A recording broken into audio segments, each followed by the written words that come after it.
Olá, pessoal! Estamos aqui hoje em mais um episódio do Neurocast. E o tema de hoje é um tema super especial e super pedido. Acho que foi recorde, né, meninas? Foi. De pedido, que é maternidade. O pessoal me pediu muito nas nossas redes sociais. Pediram também pra Bia, pedir pra gente, né? Então, ó, o pedido de vocês foi ouvido. E temos aqui uma bebezinha do forninho, que inclusive é a Alice, que vai participar do podcast com a gente. Até fevereiro, a Alice estará aqui conosco. E hoje ela será parte do tema, né? Desse tema super especial que é a maternidade. É bom que eu já vou te... Mas fala dos seus filhos. Porque vocês também têm filhos, né? Claro, os meus vou falar, dá um podcast de 1 hora aqui. Isso fica falando. Não faz só uma apresentaçãozinha. Vai. Tá bom, gente. Mãe, quando começa a falar de filho, ruim mesmo. Eu exclaime. Deixa eu pegar um marcador aqui, porque não é demais, né? Eu sou mãe de 3, né? O Neto é um adolescente, tem 14 anos. O Benício, que tem 8 anos, completou 8 anos domingo. E a Maia, que tem 5 anos. 3 figuras maravilhosas, eu sou suspeita pra falar, né? Mas assim, tem uma... fofos demais. Sou apaixonada pela maternidade. Sem romantizar, porque a gente vai falar também dos perrengues, das dificuldades da maternidade aqui hoje, né? Não, acho que a gente já pode fazer um combinado de que, gente, ser mãe, a gente ama ser mãe, tá? A gente vai falar bem mal de ser mãe, mas a gente gosta de ser mãe, a gente escolheu ser mãe, estamos nessa parada pra isso, mas é importante demais a gente falar sobre os desconfortos que acompanham a maternidade. Exatamente. Senão fica sempre essa coisa de que, é tudo fluido, tudo que a gente já sabia fazer e etc e tal. Não, é muito complicado. Eu sou mãe de um menino, Nicolas, que tem 5 anos, a mesma idade da Maia. Eles se adoram. Nossos filhos são unha e carne, brincam, daquele modelo, assim, mais espontâneo possível. E a gente meio que encontrou apoio uma nas outras. E eu acho que isso é a primeira coisa que a gente pode falar sobre maternidade, que é que... Vamos lembrar aquele provérbio africano que eu sempre amo quando vai falar de maternidade, que é necessário uma aldeia inteira para cuidar de uma criança. Imagine para cuidar de 5, né? Porque são 3, 4, 5, né? Então, a gente precisa de muita união aqui para dividir os perrengues, dividir as coisas práticas, às vezes, da vida, de levar, buscar, de aguentar, de tipo, deu uma crise, me ajuda aqui, olha, fez alguma coisa aqui, tô passando mal, o que eu faço? E eu acho que até pra gente adivinhar o que uma outra precisa, porque às vezes a gente é atropelada pela maternidade de um jeito que a gente nem sabe aquela coisa de como você pede ajuda. Não sei, eu não sei o que eu preciso. Às vezes a gente não consegue nem identificar que você precisa de ajuda. Porque você tá ali, você acha que você tem que dar conta daquilo, e você vai no automático, né? E é muito importante ter consciência disso, né? E é muito interessante isso que você trouxe, porque assim, a Alice, ela ainda não veio ao mundo, né? Mas ela já veio mudando.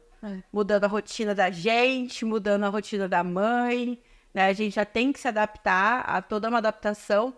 E é uma coisa que a maternidade, apesar de a gente saber que é necessário uma aldeia para criar uma criança, a maternidade é muito solitária, né? E muitas vezes tem coisas que outras pessoas não conseguem fazer, né? E aí vem uma sobrecarga, que é de quando você coloca uma criança no mundo e pensa, tem coisa que só eu posso fazer para essa criança, porque a gente sabe que tem a gestação aí estéreo-uterina, né, que fala. Nem sei gestação, que você... A criança, os 3 primeiros meses, a criança não entendeu ali que ela nasceu. Então, ela entende que ela ainda faz parte do corpo da mãe. Então, ela tem aqueles sustinhos, né? O medo de cair. Ela tem a necessidade de escutar o coração da mãe para se acalmar, para se sentir protegida. E todas as angústias aí que a gente sabe que já vem junto, né? Tem até uma música. Vocês já ouviram? Agora, porque no meu Instagram só aparece coisa de... No meu também. No meu também, O meu só tem chá revelação. Não, o meu acho que porque foram fases, né? Gente, a ideia, a expectativa do que as pessoas esperam, do que eu espero, do que todo mundo vai esperando. a realidade que não é como a gente espera, tanto pelo lado bom quanto pelo lado ruim, e vai criando várias coisas. Mas tem uma música disso que você tava falando, que daí, tipo, eu não era uma pessoa chorona, assim. Agora, quando eu escuto qualquer coisa de gestação, eu choro, é só isso. Mas a musiquinha é bem isso que explica, né, como que é quando o bebê nasce. Ele fica, calma aí, eu não entendi ainda que eu não sou você. Eu não entendi que eu respiro sozinho, eu não entendi que tem que colocar uma fralda na minha pele. Como que vai ser tudo isso? Então, assim, deve ser um processo muito doloroso também, né? Nascer dói, né? Dói. Sabe que nascer e crescer também, né? A gente vê as crianças, às vezes, com alguns desconfortos, do tipo... Ai, mas eu fazia sempre desse jeito e agora de um outro jeito. Eles querem aprender cada vez mais as coisas, mas ao mesmo tempo, eles querem estar perto da gente, eles querem sentir o conforto. Imagina, tipo, a gente é apegado à nossa rotina como adulto. Imagina a criança que a rotina tá sempre mudando. As coisas vão sempre se modificando ali na cabecinha deles. Então, é um processo que também exige bastante deles. Mas a gente não coloca muito essa exigência deles porque é muito mais fácil adultos vermos os comportos de adultos, né? Tipo, todo mundo cresce, todo mundo vai passar por aquilo. Então, a gente meio que banaliza ou até esquece um pouco quão desconfortável foi esse período, assim. E aí, quando a gente se vê como mãe, quando a gente se vê como pai também, vou colocar aqui, porque tem alguns pais que fazem uma função de paternidade muito positiva, a gente percebe que existe um movimento nosso de desgaste, de tentar dar conta de tudo de uma maneira que não dá. Eu acho que a culpa materna é uma coisa que, pelo menos pra mim, me acompanha bastante, de não conseguir nunca ser suficiente pra suprir as necessidades do meu filho. E entender que, tipo, não é pra eu ser mesmo, né? O problema não é nem a gente ser suficiente, é a gente entender que não vamos ser. Eu vi esses dias um quadro que a VTube tá fazendo agora sobre materna. Eu adoro dela. E veio uma mãe falando, eu sou uma péssima mãe, eu não consigo colocar o body na minha filha sem ela chorar, eu não consigo... E, gente, é isso, assim, a maternidade... Meu filho tem muita dificuldade pra dormir, e eu ficava o tempo todo, gente, o que eu estou fazendo de errado? Porque se tem alguma coisa acontecendo com a minha criança, na minha cabeça era eu que estava causando. E às vezes eu tive que aprender que, tipo, não, existem problemas que são da sua criança, que são questões da sua criança, não são questões suas. Você não vai controlar todas as coisas que acontecem ali pra, tipo, nossa, a vida da criança vai ser linda, maravilhosa, incrível. E na verdade isso a gente nem quer, né? Meu pai sempre fala daquela fala do Procurando Nemo, que é tipo, se você não deixar nada acontecer com ele, nada vai acontecer com ele. Então, nossos filhos precisam ser expostos a várias coisas. E às vezes essa tendência nossa a querer protegê-los, ela é um pouco prejudicial em alguns pontos. Bastante, né? Eu acho que a dificuldade da maternidade é não querer engolir a cria, né? Volta pra barriga. Mas mesmo assim, né? Mesmo assim, Não era confortável na barriga também. Não, exatamente. Não é confortável. Mas assim, quando vocês param pra pensar assim, a gente tá até conversando, né, no aniversário do Benício, as maiores dificuldades. A maior, qual seria, Tuane, pra você? A maior dificuldade aí nesses... Assim, com uma maior dificuldade, é triste, hein? Porque nota... Não, mas eu acho que a gente deixa ter 3. Você era criança, daí você pode ter 3. A gente olha, ó, cara, o que eu tô dando? Obrigado, gente. Mas a minha é fácil de fazer, porque com certeza é privação de sono. O Nicolas tem muita dificuldade de dormir e, tipo, realmente a gente passou muito tempo sem dormir e a gente é traumatizado, a gente precisa de horinhas de sono, assim. Mas com certeza é essa pra mim. E as suas 3? Vai. A gente abriu, vai. A tua, dessa muitas. Só 3, né? Na verdade, você nem consigo pensar muito bem aqui em uma maior dificuldade. Mas, assim, eu acho que a maior dificuldade na maternidade, pra mim, o que é mais difícil é que, assim, ver o quanto tempo passa todos os dias e que eu não consigo aproveitar como eu gostaria, né? Então, eu fico muito... Eu acho que isso é unânime, tá? Com os 3, assim. Eu tento aproveitar o máximo, mas eu também tenho uma vida. Eu tenho uma carreira, eu tenho os meus projetos, eu tenho uma vida que eu gosto de me cuidar, eu gosto de fazer minhas coisas. E eu gosto muito de fazer minhas coisas sozinha. Só que ao mesmo tempo que eu tô fazendo as minhas coisas, eu sinto que eu estou perdendo tempo com eles. E isso é uma coisa que me acompanha muito. Então eu vivo sempre dividida entre estar com eles e estar fazendo as minhas coisas. É muito difícil conseguir equilibrar tudo isso, né? Mas eu acho que é importante entender o que é da gente e o que é dos nossos filhos, né? Isso que a Tuane falou é muito importante. Porque, assim, quando você identifica que é uma necessidade sua, você não projeta nos seus filhos. E aí eu sei o quanto é importante para eles entenderem que eles precisam ter a identidade deles. Eles têm que ter a vida deles, eles têm que estar suficiente comigo, sem mim, né? Eu tenho que tentar ser... Tu falho aí. Falho, consciente. Fazer podcast com psicólogo é o problema, que ela fica analisando as coisas que você fala, entendeu? Você não pode nem dar erradinha ali, que você fica... Nossa. Não, mas assim, eu acho que a maior dificuldade justamente é conseguir soltar um pouco, entender que assim, é um movimento que eu faço muito, eu me forço muito a fazer e eu faço com eles. Vai brincar com a sua amiguinha, vai passear na casa do amiguinho, vai viajar, vai fazer isso, fazer aquilo. Porque, sim, é importante que eles entendam que eles... É diferente você criar vínculo de você alimentar uma dependência, né? Então, a maior dificuldade que eu tenho é que diariamente eu tô pensando, eu tô alimentando uma dependência ou eu estou sendo o suficiente? Então, assim, a Maia, ela teve dificuldade de adaptação na escola, porque a menina, ela, muitas vezes, ela faz um movimento diferente dos meninos. Os meninos, às vezes, eles conseguem ali incluir, fazer uma outra coisa. Os meninos não tiveram dificuldade de adaptação. A minha filha teve. E aí você vê que, às vezes, a amiguinha exclui, a amiguinha não inclui. Aí, essas coisas que acontecem são difíceis, né? Então, eu tenho o hábito de falar para ela, somos melhores amigas. Porque o pessoal vem com esse papo de que... vou até falar uma polêmica aqui agora.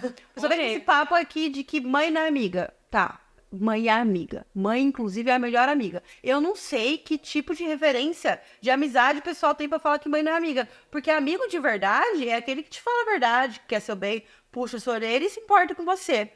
Aí o pessoal fica falando, porque mãe não. Porque mãe é mãe, amigo é amigo. Não.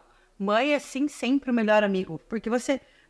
Que referência de melhor amigo o pessoal tem? Mas você sabe que eu não acho isso, porque eu acho que cada um tem uma função, entendeu? E eu acho que essa função de amizade, de companheirismo e etc e tal, ela também é intrínseca no ser mãe. Ser mãe, você tá ali. Mãe é ser melhor amiga. É ter apoio, é estar presente. Não é você saber cada detalhe da vida do filho, porque obviamente isso não compete a nenhuma mãe. Porque eles precisam sair. Mas eu acho que é isso que também as pessoas confundem, né? Porque, vou te falar, ser mãe ali é uma das funções é ser melhor amiga, né? Tá ali pra sempre, do lado. Só que ser melhor amiga, você não pode ser mãe. Então, assim, essa é a diferença. Exatamente. Então, assim, o ser melhor amiga cabe na maternidade. O que no caso exatamente. É igual o Tony falou também, chega um momento que você não vai saber de tudo da vida do seu filho, né? E eu tenho um adolescente, eu nem quero saber algumas coisas, assim, porque eu entendo que ele precisa ter a individualidade dele. Logicamente que existe uma monitoria, que existe todo um cuidado, né? Que ele não usa de forma desenfreada tela, não tem acesso a tudo, né?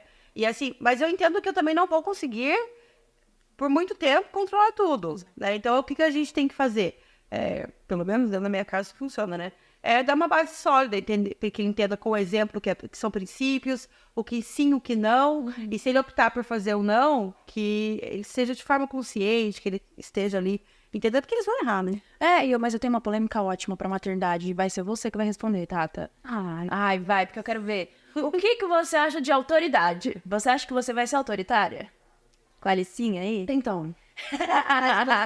Pega, né? Vamos lá, nós vamos gravar e depois a gente vai passar pra ela. Eu tenho. Pode continuar, Não, é porque depois a gente vai gravar e passar pra ela só pra... Sabe quando na maternidade a gente sempre gosta pra cima? Sempre. Nossa, várias vezes. Então aqui a gente já tá preparando esse cenário, entendeu? Pra gente ter até subsídios pra falar pra ela, olha... Gravado. Exatamente, mas vai. Mas parando pra analisar todo um contexto do que eu passo, infelizmente...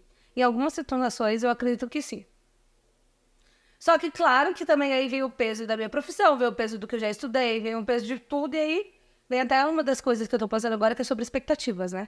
Porque daí a gente tá alinhado com as expectativas das pessoas que a gente gosta, com a nossa, com o que a gente já estudou também, né? A gente fala muito, então, assim, fica tudo na cabeça. Então, assim, tá, você autoritário até que ponto? Até onde eu posso ir, até onde eu não posso, só que ao mesmo tempo tem minhas vivências, tem a minha realidade.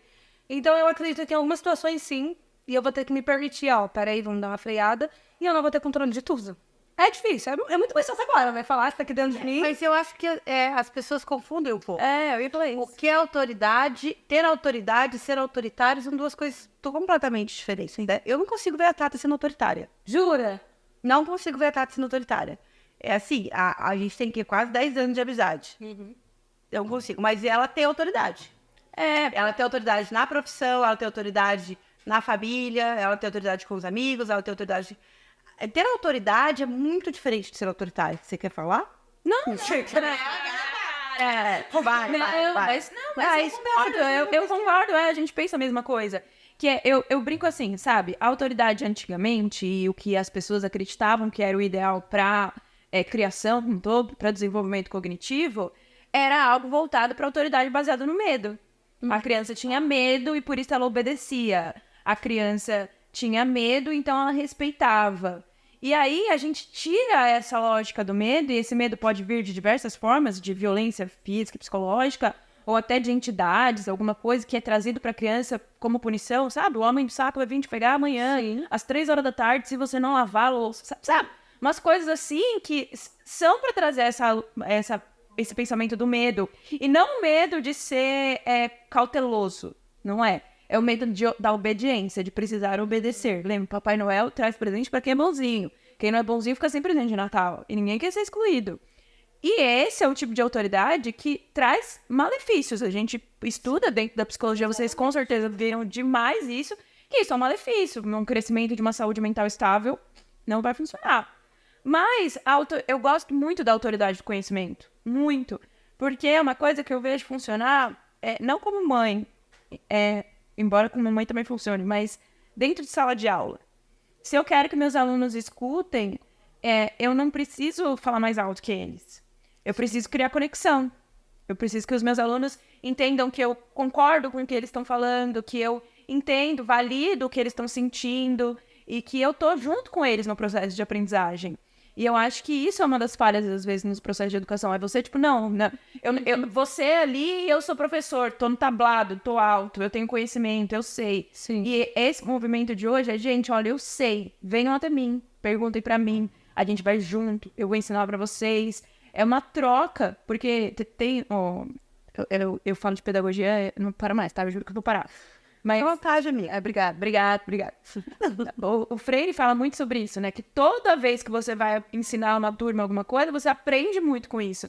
E eu acho que a maternidade também tem isso. Toda vez que você vai ensinar a sua criança, você vai aprendendo. E aí a angústia pedagógica que eu tenho é a mesma angústia da maternidade. Que hoje eu sou uma mãe muito melhor do que eu era quando eu comecei a ser mãe. E a gente vai aprendendo dentro da maternidade. Até porque... o Nicolas, meu filho, ele não sabia o que era ser o Nicolas. Ele estava aprendendo a ser o Nicolas também. Então, como que eu ia ser super eficiente para ele se nem ele mesmo tinha o espaço dele ainda bem delimitado?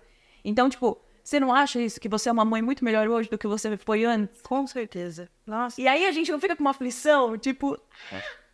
Não? Ai, eu não tenho essa aflição. Não, porque assim, ó, eu tive 3 experiências, né? Com 20 anos eu tive um neto. E aí, eu era uma mãe super perfeccionista, né? Jovem, muito julgada, muito cobrada, tinha que dar conta de um monte de coisa. E aí, eu já fico pensando, minha filha grávida com 20 anos, assim, eu fico, meu Deus, ela não vai saber muita coisa da vida, né? Então, hoje eu tenho muito... assim, eu olho os processos e eu tenho uma sensação de que eu fiz o melhor que eu pude, dentro da realidade que eu tinha. Eu não tenho remorso.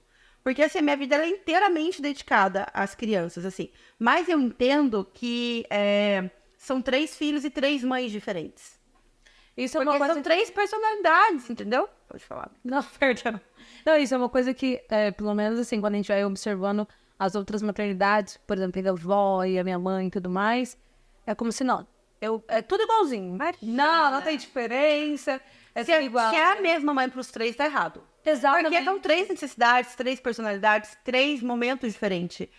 Eu tive com 25 anos, que foi quando eu tive o B, eu tive um amadurecimento por momentos que eu estava passando na minha vida e por situações que eu fui uma outra mãe. Eu tive um amadurecimento de fazer outra coisa. Com a Maia, então, outra completamente diferente. E aí, eles vão se prejudicar e se beneficiar com a gente. São seres humanos, né? Eu não tenho remorso, não. Mas é que eu fico... pra mim, é uma coisa que é igual a parte da pedagogia, sabe? você sempre, tipo, tá lá melhorando, e isso é uma coisa boa. Mas, de certo modo, eu fico assim, putz, se eu soubesse disso antes, teria sido muito mais leve pra mim. Eu acho que nem pro Nicolas. Eu acho que pra mim teria sido alguns processos mais leves dentro da maternidade. De entender, tipo, limite, de entender dedicação, de entender tudo isso de uma maneira mais saudável. Porque quando é bebezinho, a gente se entrega de um nível, e a pediatra do Nicolas sempre falava pra mim uma coisa assim, ele muda de fase, depois você muda de fase. Porque ele já tá em outra página e você ainda tá fazendo as mesmas coisas. Aí você fala, opa, preciso atualizar meu software aqui, fazer uma coisa diferente. Porque você entra na rotina do dia a dia. Exemplo básico, vai. Você sempre limpou seu filho no banheiro. E aí ele aprende a se limpar sozinho. E aí você vai lá e continua limpando ele, porque são essas pequenas coisas. Ele aprendeu a comer sozinho, mas daí você vai lá e dá comida na boca. E aí, essas pequenas coisas que, obviamente, que exceções para criação de vínculos são sempre ótimas, né? Então, tipo, eu dou banho no Nicolas várias vezes, porque é um vínculo ali que a gente tem, momento divertido, de mãe e filho, de contato para a pele. Tem outros paranauês, mas a gente dá a liberdade da criança de mudar o que ela tá fazendo. O Nicolas, ele é uma criança que tem uma neurodivergência. Então, às vezes, eu fico presa também aos comportamentos anteriores, sendo que agora ele não teria os mesmos comportamentos. Eu consegui observar a fase, é uma coisa que você tem que estar atenta ali. A maternidade eu percebo que algumas mães, elas ficam... elas têm dificuldade em passar de fase. Né? Eu não. Eu tô empurrando para a próxima fase. Vamos para a próxima fase. É uma dificuldade que eu não tenho. E você? Eu acho que das dificuldades, trazendo o que você está falando, né, Tony? Dá para observar na gestação mesmo, como o meu corpo está reagindo. E aí, assim, por exemplo, agora que eu tô sentindo constantemente a Alice mexer, dá para entender quando, assim, filha, você precisa comer. Eu tô necessitando de comer. Quando, tá ruim aqui, a gente vai ter que soltar o que a gente comeu. Dá pra ver até dá pra entender melhor como que ela tá reagindo lá dentro. Claro que com as limitações, né, de estar lá dentro. Mas dá pra entender, e aí você vai conseguindo observar como que eu também reajo dentro disso. Porque hoje a gente é uma só. Então, assim, são duas pessoas sendo uma só. E é complicado também entender, peraí, isso daqui é meu? Isso daqui é dela? Aí talvez quando nascer aí, observar teoricamente quase de fora, né, vamos dizer. Aí vai ser realmente entender cada fase, cada processo e evoluir junto com ela. Hoje eu fico, é meu ou dela? O que eu faço? E é muito engraçado, porque o tema é maternidade e a gente só falou dos filhos, né? Praticamente. Da ação de maternidade. Porque da maternidade em si, a gente quase não abordou o maternário em si, né? Porque a maternidade, ela carrega muitas coisas. Tem a mudança hormonal, tem a mudança do seu corpo, depois tem a privação de sono, você tem que alimentar aquela criança, e aí você tem que olhar e entender o que é seu e o que é do seu filho, e entender que aquele desconforto é dele, você tem que sanar o desconforto do outro que não sabe direito comunicar e que você tem que ter uma sensibilidade absurda para entender, só que às vezes você tá operada, às vezes você tá com o peito rachado, você tá sem dormir, você tá sem comer, você tá sem tomar banho, você tá sem ter vida social, você abriu mão da sua carreira, você abriu mão de várias coisas para estar ali para aquela criança, e às vezes essa sensibilidade, ela não conecta com o Bluetooth, porque tem gente que fala, nossa, porque o instinto materno não existe. Tá? O que existe é um corpo que vai mudando, uma mãe que se prepara ali, porque existe uma romantização da maternidade, né? Porque tudo isso que a gente está falando aqui, a Tuane trouxe as dores dela, eu trouxe as minhas inseguranças, as minhas questões, a Tata trouxe as dela, e aí é isso que a gente consegue externar, né? Fora o que a gente não consegue trazer, fora a maneira com que todo mundo nos cobra, né? Então eles cobram que a gente seja uma excelente mãe presente, mas que sejam mulheres independentes e bem-sucedidas na carreira. E aí cobram que você não projete as suas inseguranças na criança, mas que você seja segura de si, né? E que mantenha essa criança segura e que não pegue as inseguranças dela. Enfim, tudo... São inúmeras cobranças. A gente estava falando disso. Eu ia falar na verdade, uma assim... que teoricamente é a que menos pegou pra mim, mas é uma coisa pequena, que as pessoas, quando a gente descobriu, né, a gente fala assim, eu descobri, no dia seguinte elas descobriram, e eu falei pra não contar pra ninguém, e ela já contou pra todo mundo. A gente não contou pra ninguém. Mas quando eu descobri, foi assim... Elas vão me falar que não. Mas foi muito do nada pra mim, entendeu? E aí eu fiquei... Eu fiquei meio... Nossa, assimilando, e agora, né? Como que eu vou fazer? Porque a gente tava... Mas eu concordo, eu entendo você, porque foi justamente, eu, tipo, tentei engravidar, tomei remédio antes e tudo mais, quando eu fiquei grávida, eu falei, meu Deus do céu! Eu não entendo ela. Eu tava esperando a Alice há muitos anos. E aí, e foram muitos testes antes de dar positivo. E muitas frustrações. Ela dava negativo e ela falava... Eu não sei o que eu tô sentindo porque tá negativo. E aí, depois de uns meses, deu positivo. Ela, tipo, nossa, tô grávida. Não, mas essa confusão é muito... É lá a confusão, ela realmente. E aí, eu não sei como que é, né? A gente não consegue se olhar no espelho o tempo todo quando a gente tá falando com as pessoas. Sim. E aí, quando as pessoas descobriam que eu estava grávida, eu não sei exatamente como era a minha reação. E as pessoas ficavam, será que ela tá feliz? Ela tá muito triste. Ela tá no seu meio. Gente, eu só tô entendendo, eu tô muito feliz. Assim, apesar de todas as confusões que vão acontecendo durante o processo, a gente tá falando disso, é a melhor coisa que até hoje eu já pensei. Daqui pra frente vai ter muitas coisas. Mas as pessoas, elas geram essa expectativa, né? Tipo assim, você tem que sorrir o tempo todo, você tem que, tipo assim, eu estou grávida, galera. E eu tô grávida. Eu tô entendendo que eu tô grávida, você acabou de descobrir e nem vai pra sua vida, eu tô entendendo. E esse é um... eu lembro que a Tami teve uma situação que eu cheguei nela e falei assim... qual protetor solar você tá usando? Ou qual creme você tá usando? Ela, então estou usando um que a minha tia indicou. Não fala outro, não, porque vocês ficam querendo que eu faça as coisas que vocês querem. E aí ela pegou um bode no começo e eu falei, calma, o que menos ela precisa é de dica agora. Né? Então eu não vou dar dica de nada, se ela precisa de alguma coisa, ela me pergunta. Porque não tem a dica. É muita dica. É um manual de como criar filho. Mas ninguém chega de madrugada pra falar, daqui que eu vou ajudar você. Ou dorme lá, vai comer. Dorme sentada, porque na época agora eu tô dormindo sentada, né? Se eu falo do Alisson, né? Ele tá adivinhando o que eu tô sentindo, porque eu não tô sabendo mais, tipo, o que você tá sentindo? Eu não sei, adivinhe, por favor, me ajude. Porque realmente é muito assim. E não é nem no sentido de que eu não gosto que as pessoas ajudem, que as pessoas deem dicas. É só, eu não vou conseguir seguir todas. E aí se eu seguir uma e não der muito certo, aí eu falo, putz, deveria ter seguido aquela. Aí pronto, são muitas informações que você não vai conseguir seguir tudo. E aí você vai se sentir limitada e vai... Não, e assim, se tem uma dica que a gente pode dar, façam terapia, gente. Façam psicoterapia, por quê? Porque se você faz psicoterapia, você tem ali um psicólogo que vai te acompanhar na gestação, que é um trabalho incrível da psicologia também, que eu sou muito fã, que são psicólogos especialistas em gestantes e puérperas, né? E aí o trabalho, ele é incrível. Por quê? Porque justamente por ser muita cobrança, muito palpite, muita ansiedade, muita insegurança, muitas mudanças hormonais, você entender o que é seu, o que é do outro, o que é a expectativa do outro, o que é meu, que mudanças estão acontecendo, conseguir pôr para fora o que está acontecendo com você, é primordial. Ter saúde mental na gestação vai fazer com que sua criança também tenha saúde mental e que você seja uma mãe que tenha saúde mental. Eu vou aqui finalizar com um gancho pra parte 2 do... vai ter que ter parte 2. Da maternidade, 3, 4, vai virar uma série isso. Que é que a maternidade, ela precisa desse apoio também, porque ela é um processo de luto. A pessoa que não era mãe vai embora, a pessoa que era mãe de um só vai embora. Então tem um processo muito complexo psicológico acontecendo. Então, exato, pega esse gancho e faça a terapia. Olha, isso daí pra gente falar no próximo episódio. É isso, gente. Queria agradecer a audiência de vocês e a gente promete que a gente vai entregar a parte 2 desse tema, tá bom? Um beijo pra vocês. Tchau!